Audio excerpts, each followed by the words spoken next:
Hi, Dave here, and today we're going to check out the work of Vyacheslav Safronov. He's one of my... Well, I actually kind of forgot about this guy just because he's not very active in his social media sites or platforms. He does have an Instagram, and thankfully he also has a YouTube channel.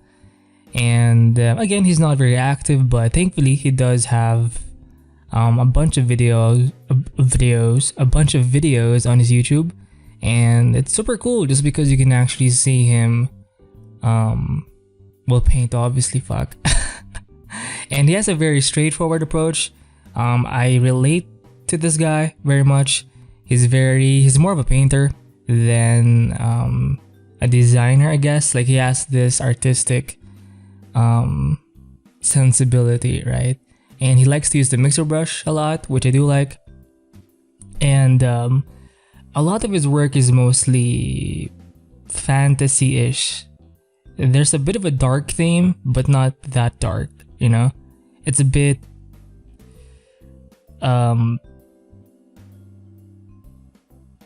shit, what's the word for it? It's not very... I mean, it's obviously fantasy-ish. A lot of creatures, some characters here and there, but if ever there's a human being, there's usually going to be this exaggeration to the character, right? Anyway, let's proceed. Now this one's actually pretty refined, based on this mechanical part right here. It's a bit too tight. He's not usually this tight because a lot of his work is a bit, again, painterly.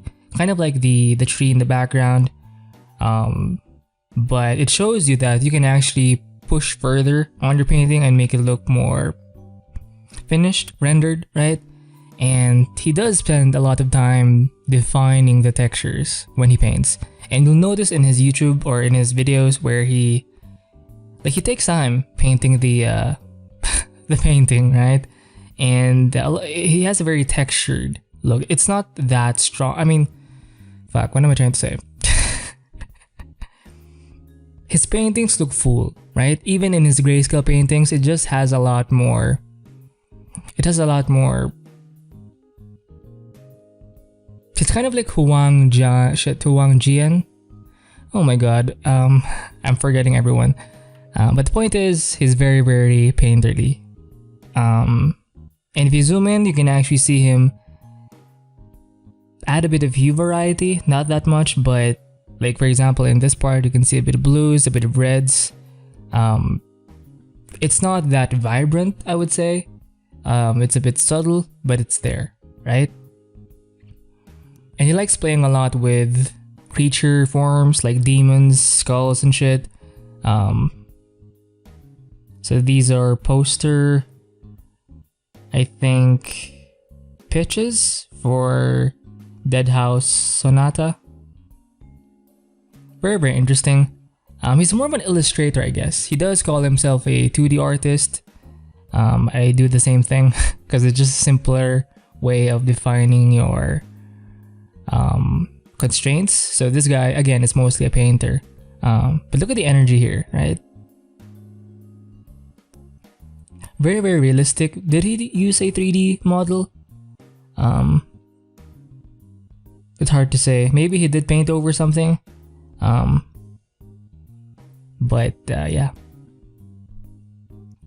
So this is another series of sheets, series of sketches for this specific creature thingy. He did start out in grayscale and then he picked, I guess, which one? The center one, and developed that a bit more, right? And added an extra head or two. So you can start things in grayscale. It's a pretty common way of approaching design schemes quickly. It helps take away extra effort because it takes time having to constantly think about color at the same time while you're thinking about the forms. So it's great to kind of lessen the load of your mind, right? By painting in grayscale. And it's a great way to focus just on the structure, just on the forms. And you're already kind of tackling lighting, so that's going to be extra work, right?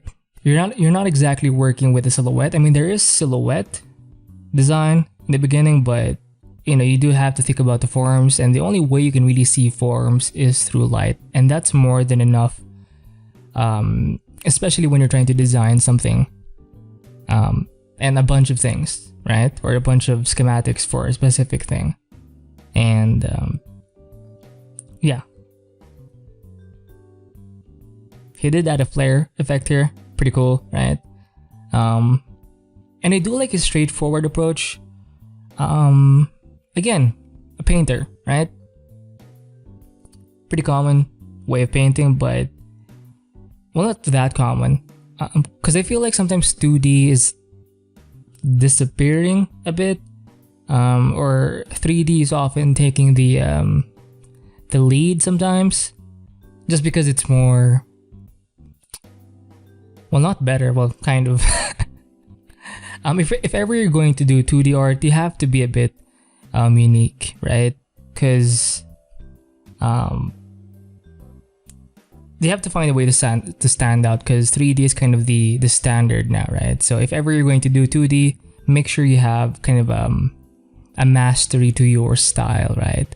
And then here, he does focus more on the head of the horse and this kind of guy, kind of a, again, very, very dark theme, fantasy theme.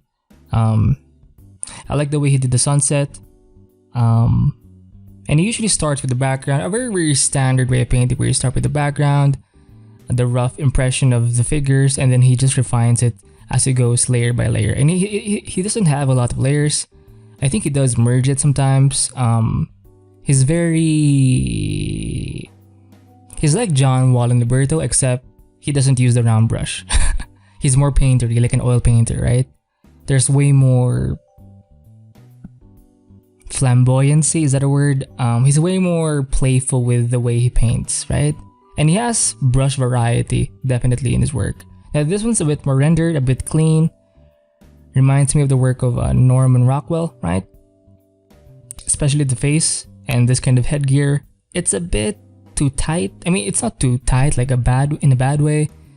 It's just not as playful as, say, these ones, right? Right? I mean, even if the heads here are pretty refined, it gets a bit more painty-ish in the bottom, right? And you can see this nice gradation of intensity. Even the lighting is well done here, right? Anyway.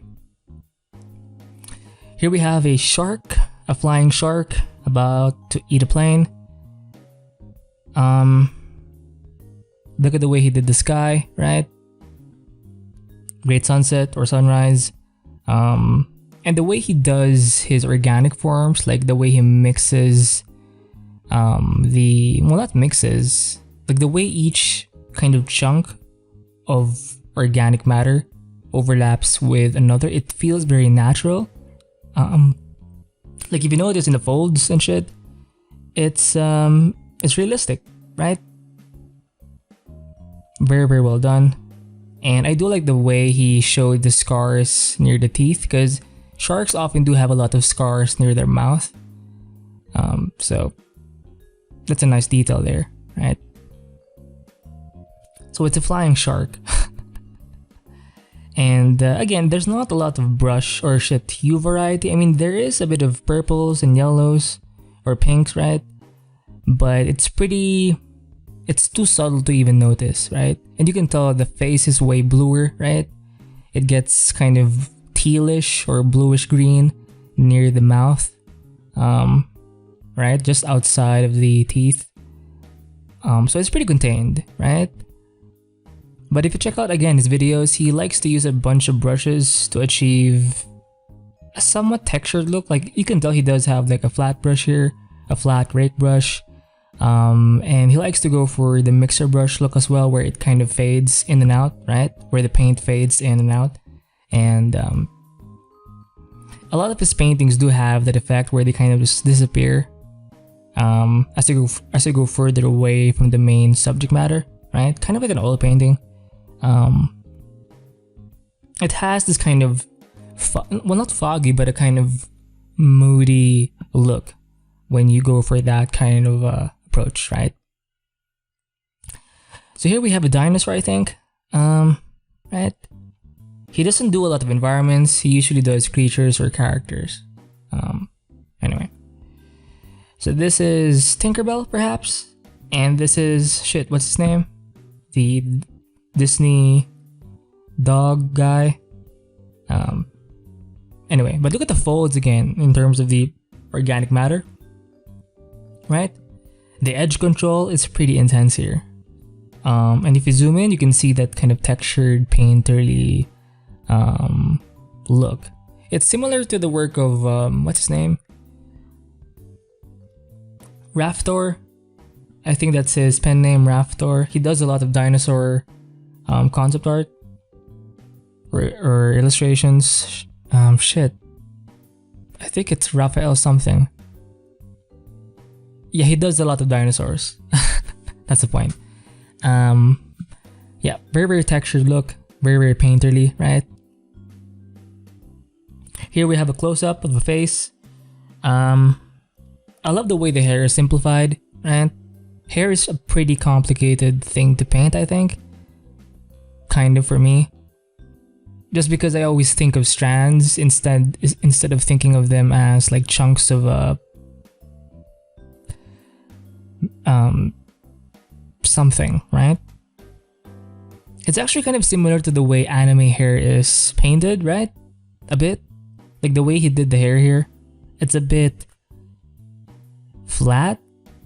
Almost flat, right? I mean, there's enough value difference to make it look kind of somewhat realistic. The eyes are pretty detailed, right? The edge control again is pretty intense. Variety of brushes, you can tell a bit of it has a bit of that gritty look in some edges, right? And obviously he likes to use the mixer brush to blend things a bit. A bit of reds here with the purple fabric thing. A broken ornament. Yeah, even the eyes, the whole face has a lot of colors in it. Well, not too much. There are reds, some blues, some purples, some pinks, right? Some cyans a bit, some greens. It's a bit subtle, but it's there, you know? He's not that, again, he's not very vibrant. So this one's more stylized, obviously, for this game thingy, Pathfinder. Now she is very bulky. But yeah, now this one's a bit more refined. You can tell by the style, right? It's not very painterly, and I mean it is painterly, but it's a bit on the rendering side, you know. Like a full-on like marketing art. Now this guy is named George, I believe, and he has a pretty thick neck, right? And there's a bit of realism, not a bit, there's a lot of realism in his work, right? A bit of exaggeration here and there, but his painting approach is realistic, right? Here we have a babe, interesting looking legs, nice feet, nice armor, right? And he loves painting armor. Even when he does his grayscale paintings, he likes to add a lot of like scratches and highlights. And it does really look realistic, right? Even the way he did this highlight here, right? It's his go-to armor look. Not rusted, but like it's been around, right? Now this piece does have a lot of colors for the actual character. Maybe she is some kind of, I'm guessing like a Harley Quinn kind of character. Very playful. Some kind of entertainer, right? Perhaps. Reminds me of the monster in Beowulf, like the animated 3D film, right? Those lips are so thick, right? Very eerie. Again, look at the face, the amount of folds and wrinkles, right? The edge control is amazing. Even the way the pecs are done, like you can see the muscles emanate from the chest, right? And you can see this kind of nice cut here. Wow. This guy is ripped, right?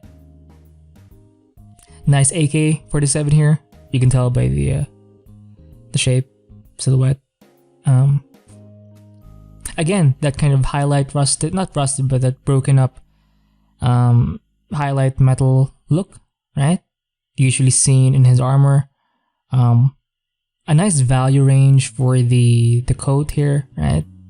Even the way the hair was done, or these horns thingies. Lots of it has a nice range of values, not necessarily hues but values, right? And it makes it look more 3D-ish. And obviously there's way more detail and contrast in the face because that's the main area of focus, right? Even the way the shadows were done, like below the eyebrows, it goes along with the structure of the face. Pretty interesting, pretty refined, right? Here we have a dragon guy thingy. You're kind of seeing it from the water below. We're kind of just peeking out of the sea, the pond, right? A nice looking armor. It really fits the character, right? I'm not sure what this concept art is for, but it's awesome. Look at the way the lighting was done, right? It gets intense here. You can see a bit of it here. Like the other half side of his body is obviously in shadow, but you can tell by the lighting, by how strong the contrast is. It's kind of, it's not necessarily sunrise, but it's kind of like 10 a.m. ish or 9 a.m., right? It's not necessarily noon. It's kind of on the side, right? Nice bluish lighting in the other side coming from the sky, most likely. Look at the way the folds were done underneath the neck, right? Very, very reptilian looking. You can see the horns, like the shape design of the horns repeated in the armor, right? The shoulder plating, the arm plating. It's kind of a mix between a dragon, right, and a crab, crustacean kind of look, right? Cool. Here we have a babe, backshot, excuse me. And again, nice value range. You can see a bit of blending here and there. Really makes it look painterly again. He's not that impressionistic, but you can definitely tell that he likes to play around with the paint. Again, I do recommend you subscribe to his YouTube channel and yeah, actually watch his time-lapse videos, because you can learn just by watching his process. It's very straight to the point, and but you can learn a lot, right? Again, value range here. These are purples and blues, right? Greens, kind of like a cyan gray, right? It's pretty contained, so it's mostly about the values, right? It's not just one solid shape. I mean, the silhouette, yes, but the way it's painted within that, it's mostly about the values and like a good range of values, a good range of variety in those values. Like it's kind of dark here, dark here, dark here, light here, light here, light here, right? It's a bit mixed, but the main color scheme is still under one family, essentially, right? Here we have a creature. Let's say that's part that's kind of plugged in the system, right? Here we have a camera thingy, or maybe some kind of device. Here we have an on button, so this is part mech, maybe in the interior perhaps, or maybe it's a creature that's been compromised, right, by the AI and shit, whatever. But look at that nice blending of the blues and the whites, a bit of browns or orange red in between, right? Maybe that's coming from the background or the environment. Look at how the wires were done, even the way the tape detail was added, right? Because sometimes, you know, the wires do break in the ends, right? Pretty cool. Look at the way the nose was done here. Nice ridge. Again, the edge control, the blending. You can see a lot of blending here. Again, most of it is under one family. The blues, the whites, the browns, but it's this nice mix of value range, value variety, plus the blending. Some greens in the eyes and in the back of the head, and even in the ears, right? You can see the green here as well, the red for the background, the blue for this accent color, right? Awesome. Again, very realistic way of painting. Even the teeth, very, very interesting, right? Here we have a grayscale sketch painting. I'm more of a fan of this kind of approach, very, very quick. And you can see more of that playfulness as you go further away from the main point of focus. Usually the face, right? It's a bit rendered, a bit refined. And look at how he was able to achieve that subtle range, that very soft kind of gradient or gradual range of values. Very, very soft, right? Even the lips are very realistic. Everything else, or everything in the face, essentially. The hair is pretty simple. Like it's a bit more stylized or a bit more raw, impressionistic and shit, right? The armor, lots of highlights, right? Here we have a fire horse, a demon horse perhaps. Beautiful muscles here, right? Again, the colors are kind of contained within specific families, but the range within those families is pretty widespread. And the way it's painted, right? Lots of blending, very, very clear forms. The edge control again is amazing. Same thing for this Yeti, perhaps? Who knows? So I think he's smoking something. Maybe. Now this one's pretty tight, pretty refined. Maybe he did use 3D. Hard to say. Maybe not. You can tell he does have a thing for armor. Anyway. Again, look at how he does use the mixer brush for the background. He likes to kind of make it fade away, right? He likes a bit of chaos usually in the background. It obviously gets more refined, you know, as you go to the focal point, right? So this could be some kind of falling angel, maybe. Ooh, very, very interesting, right? Look at those bits of fire, right? Those flames. Like you can feel the heat a bit. Like it's kind of like Hades in the Wrath of the Titans, or Clash of the Titans, right? He has the same vibes. Very, very nice close-up of the face.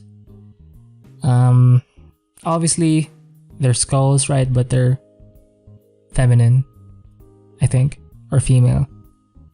Look at the edge control again, right? The amount of oomph, that organic flesh-like look, right? Very, very cool. Very, very painterly, right? And the lighting again is well done. Very, very realistic approach. Braces, right? Here we have a goat with some big teeth, right? Hooves. Or shit, not hooves, horns. Fuck.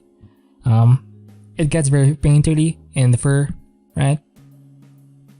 Look at the amount of shit. Like the edge control is insane. Wow, it's really pretty. Again, he likes to paint metal, right? So he likes metal, he likes organic forms and shit. Awesome walruses, right? Now here there's a bit of slight variety in hues, right? Reds, blues, some yellow green, right? So in this piece, yes, he does have a bit of that, but the background mostly blue, right?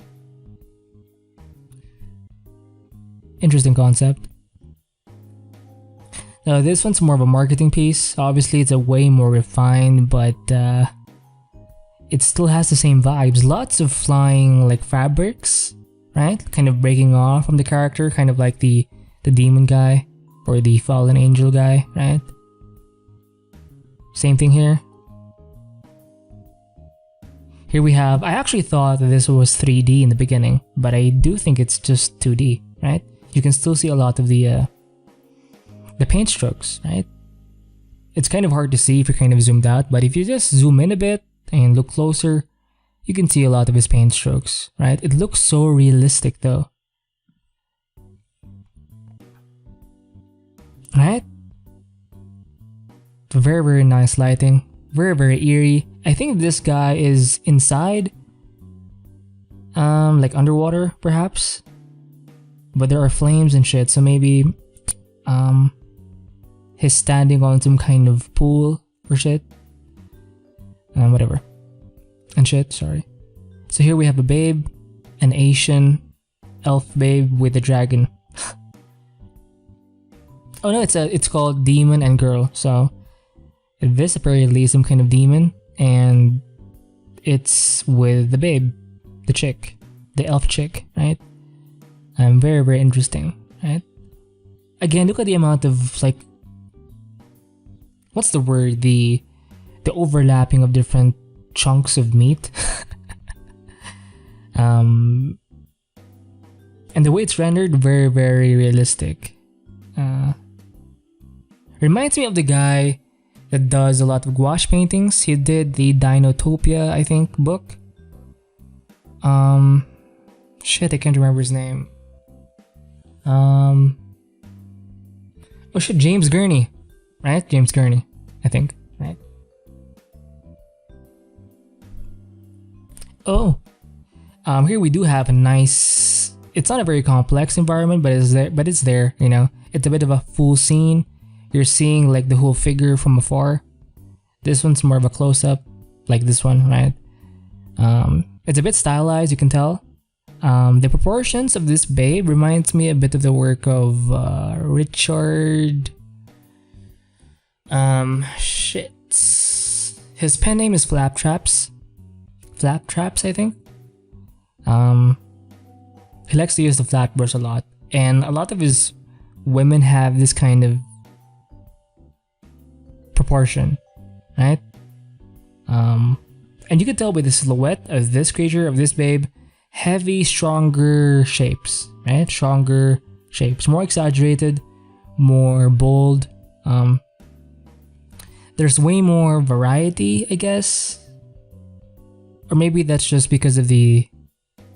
I feel like these are scars. Ooh, I think these are scars, right? Wow. Very, very realistic way of painting. Even if it's kind of stylized, the way it's painted, I think it's because of the lighting and the blending and the value range. That's what makes it realistic. Even if the style is kind of exaggerated, it still makes sense, right? Awesome lighting here, right? Damn. Here we have a sea snake, a sea dragon, right? Nice waves, nice lighting.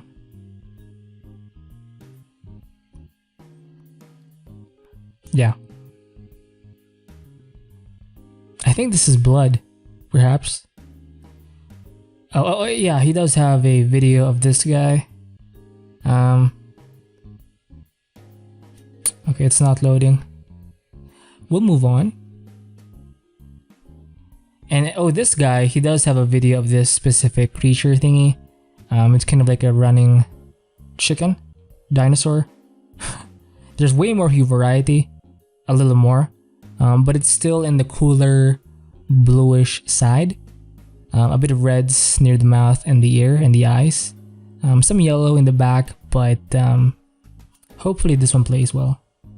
Oh my god. Yep, it's taking too long, sorry. But you can check out his YouTube channel, right? I'll link it in the description below. And you can see him start with a very simple background. He'll blend a few things here and there, and then the painting just kind of appears. Right? Here we have a grayscale painting of this arachnid concept, right? portrait mode. His shots are not very... They're usually done, I guess, in portrait mode or squares. He's not into the whole cinematic shot usually. Oh, it's loading now, right? Let's just review this a bit, right? Very, very basic way of painting, very random. And look at the way he does his layers. It's super simple. It's not like, it's not named. It's just straight to the point, you know? Right?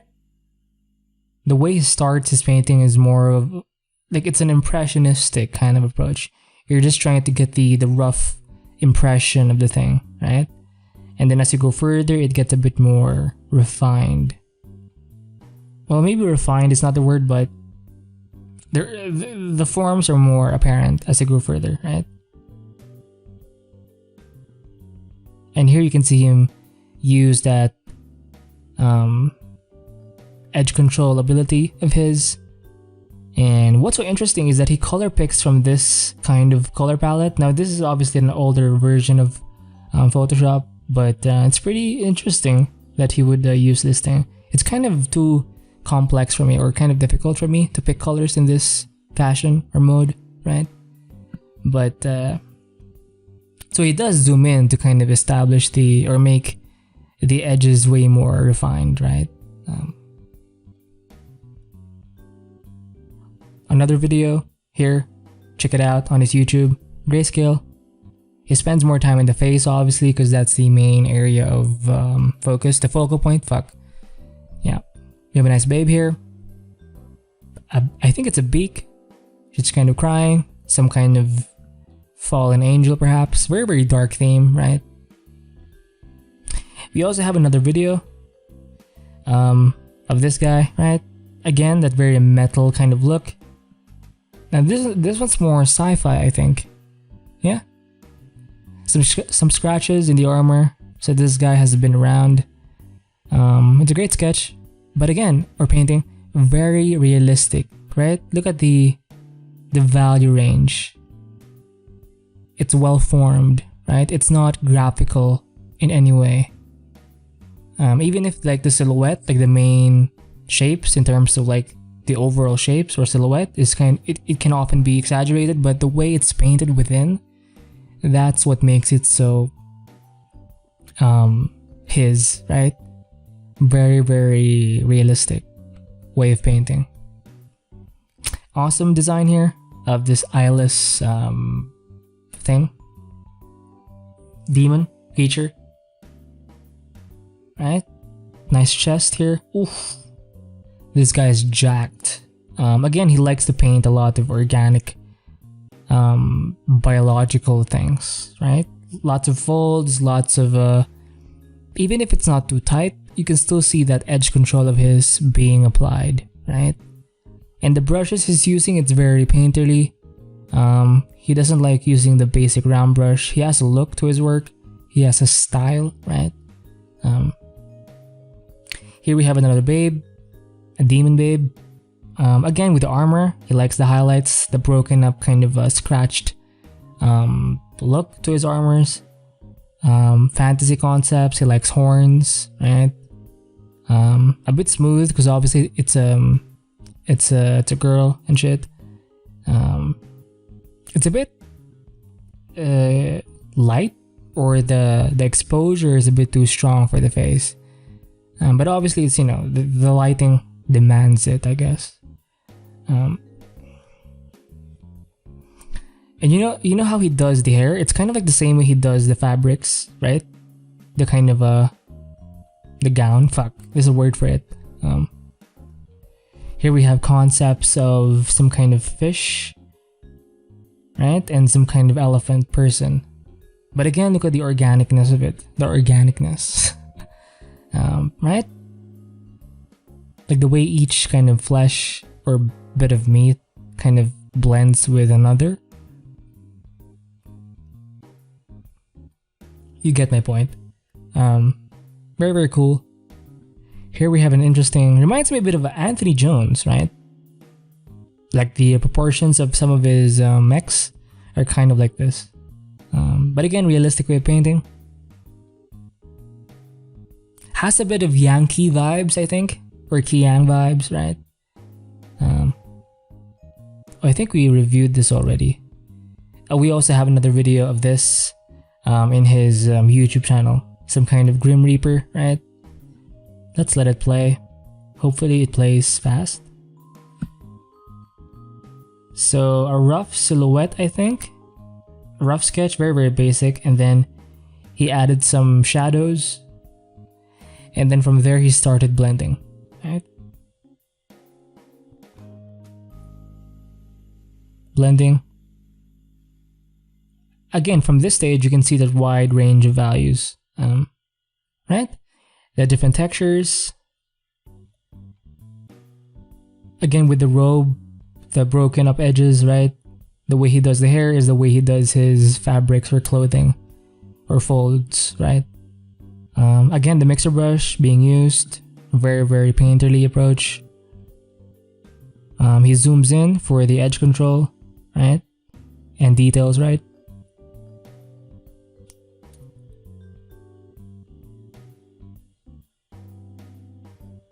Very, very nice. And he did add color just a bit in the end. I think he did use color balance perhaps. Or graded map. Fuck. He added some redness to the hands, right? The tips. And then that's pretty much it. He's painting on the new layer under color. So yeah. So that's it for this art review of Vyacheslav Safronov.